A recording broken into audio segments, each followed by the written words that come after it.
Chinese visitors come here. First of all, they want to learn about the place. They want to know the capital. They want to go to places, the most famous scenery places. But the culture is very important because that gives them that will give them the memory, bring them the experiences. And the icons they're looking for, like kilt, whiskey.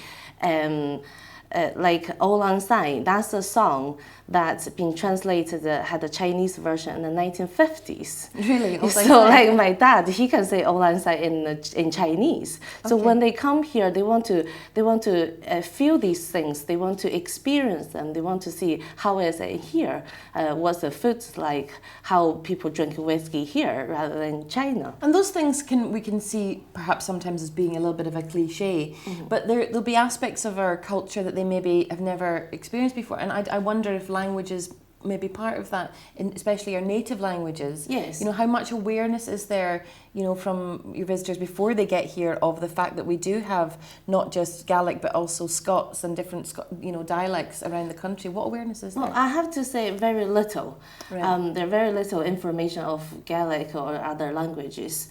But when they get here, when they actually get here, tour guide or we will tell them there are different languages. There are some words they can learn. For example, they go to Loch Ness. Why it's called Loch, not lake? Well, at school we always learned as lake. But when they get to learn, those words might bring interest to them, and then the pronounce of it and how to write these things is fascinating. And like as you say, you're sort of creating a much deeper memory for them, and something that they can, something tangible that they can take back. Well, I would say, starting with the German the German guests for the destination Scotland is very often outdoors. The Germans love the outdoors, but also very often language. English obviously is very normal to learn in Germany in school, so they want to experience a bit. Same with me coming to Scotland. You can forget about that. It's a complete different language. I call it different language. However, the Germans also love the food and drink. As they know the beer, they're also very much into whiskey. And yeah, that's our main focus as well for our company. And you can see there already how the language comes in, our native languages rather than just English, or our versions of English that we speak, particularly in Glasgow.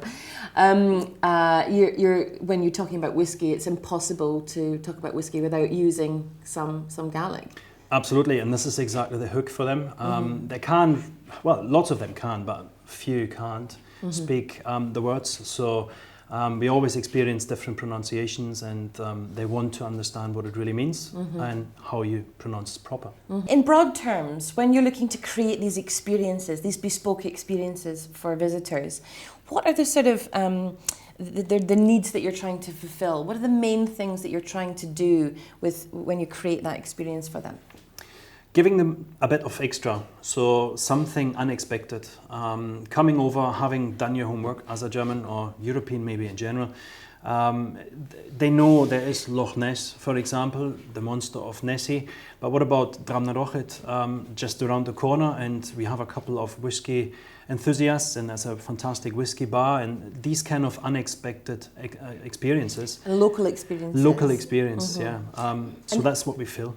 And is that the same then, Chen, for the Chinese market? They want to get that sense of really being a local and really understanding how people are living. Yes, that's why the question people say, can you go to people's house to experience how they live, how they... Do people genuinely want to do that? Yes. Yeah, okay. It's very weird. I would say, you need to give me more notice if you want to do that. Yeah, I need to sign you up, yeah. Yes, but yes, and they want to feel the connection. They want to feel connected. They want to feel warm, welcome. They want to feel that... and they're not just being here, they actually live here. And same like if somebody visits other countries, you, apart from seeing all the great sceneries, the attractions, you want to see how they really live. And the language is a very important element in that. So exchange, if Scots learn a few words of Chinese, and then also exchange a few words of their native language, that takes a connection. China only opened up since the 1980s and 1990s. People start to travel traveling to abroad. And to be fair, Scotland is a very far country to them, and it's not easy to get to here. So when they get here, they want to know more. The curiosity for them want to know more about Scotland deeper, and because Scotland, both Scotland and China have 5,000 years of history. And there's not enough of information give to them. So when they get here, they want to know more. Okay, and it is, I guess, a once in a lifetime, or certainly once in a decade. To a lot of people, yes. Trip. Yes. Yeah. So they really want to make the most of it, and they want to, eat it all up, drink it all up, hear it, So that's why they think when they get here, our shops close at 6, don't open a lot on weekend or festival, but they want to spend 24 hours out there to see and experience, talking to people. Mm-hmm. Absolutely, storytelling, particularly in whiskey, is very important because, as you said, water source, it starts everything with water, and what is, where does whiskey comes from? Water of life. So people start to connect in certain different ways. Again, the language aspect comes right in, very often the Gaelic, and then the interest is there again for the translation.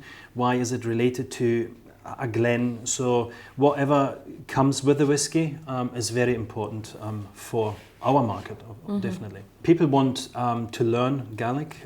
Lots of Germans. So they do actually want to learn the language rather than just get translations. Yes, definitely. I mean, it's very funny that you mentioned that because where I'm coming from, near Bonn, there's actually a Gaelic centrum. So by all means, there's a school for learning Gaelic.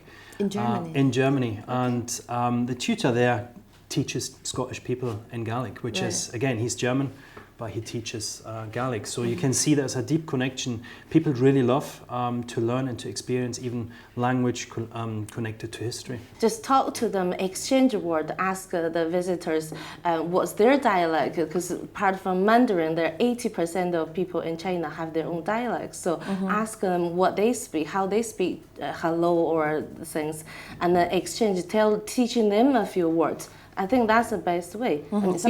Be more chatty, be more connected, and communication. So yes, making those connections, that's another word that keeps coming up. It's authenticity, experience and connections, and I guess that's going to be the same the world round.